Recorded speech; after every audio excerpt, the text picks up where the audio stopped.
हामी यहाँभित्र राम्रो एउटा क्रिकेटको एकाडेमी बनाउन चाहन्छौँ। चाहे त्यसका निम्ति भारत सरकारसँग सहयोग लिनु परोस्, साझेदारी गर्नु परोस्, त्यो हिम्मत राखेर तपाईको नेता भएर त्यहाँभित्र गएर त्यसको जिम्मा लिएर काम गर्न चाहन्छु। यो अमेरिकी दलाल एमसीसी को मत यार, यसले चाहिँ जहिले भिकै माग्ने भयो क्या यार। अब चैतको महिनामा हाम्रो सरकार बन्छ, मै प्रधानमन्त्री बन्छु भनेर भाषण ठोकिराखेको छ र यसको भाषण र यसको मिसन र भिजन हेर्नु न। उहाँ क्रिकेट मैदान बनाउँछु अरे तर भारतबाट सहयोग माग्छु अरे। उहाँ पोखरामा एयरपोर्ट बनाएको चाइनाबाट ल्याएको सहयोगमा, अब त्यो कुन दिन चाहिँ चाइनाले आएर कब्जा गर्ने हो।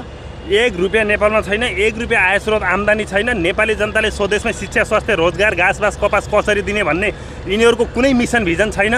भारतबाट सहयोग ल्याएर नेपालमा रङ्गशाला बनाउने अरे। हे भगवान्, यी विदेशी दलालहरूले देश सक्ने भयो है, देश सक्ने भयो।